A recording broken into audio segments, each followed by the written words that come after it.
Hey guys, Patrick Riddle with MustKnowInvesting.com, your source for creative real estate investing tips, tools, and techniques. And I'm outside of the UPS store. We have a mailbox here that we get all of our company mail sent to. And anyway, today's lesson is deadlines get things done. And let me tell you, I'll go ahead and share with you the end of the story first. But it's two checks that we have here from one of our tenants. The first check here, well, I'm not sure if you can see that or not, but it's for $2,800. And the next check here for $700. That's a total of $3,500. But let me tell you how we got to this point. One of our properties, the tenant fell behind on rent. And so we, of course, went through our process to evict them. And it's really amazing that typically once you file an eviction, that spurs a lot of people to action to go ahead and contact you and get current if they're able to. And a lot of times after you file those papers too, if the people are just not financially capable of making that payment, a lot of times they just move out. But with this particular property, we filed the first papers of the eviction. And then there's another step. After so many days, you file the second papers.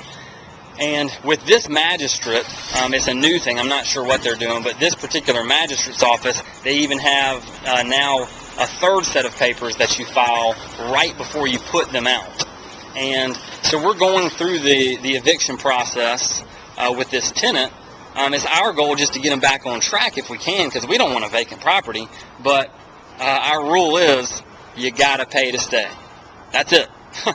Anyway, so we're going through the eviction process. We had just filed the third papers last week. That was the last thing that we had to do. And the woman came up with $700. That was that $700 check that you just saw.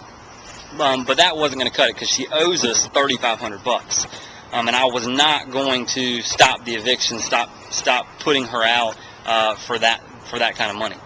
So this week, after we filed those last papers, we called to have someone meet us at the property to put them out, to change the locks and put their stuff on the curb. And this was Tuesday afternoon at 4 o'clock. And it's amazing how deadlines get things done.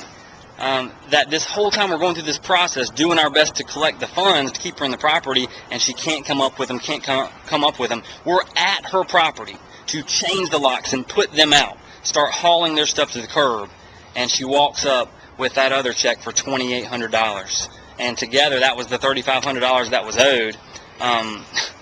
It's just amazing. Once you take the action steps that are necessary, people make things happen. So in property management, my suggestion to you is rule it with an iron fist, especially from the beginning. And if you have a tenant that's late, maybe you give them a few days and then go ahead and file that eviction. Start the process so that end of the day, if they don't pay, you can get them out of the property.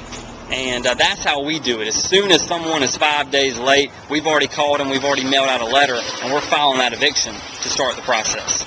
If you got any questions, send them to Patrick at MustKnowInvesting.com. And I'm out. See you next time.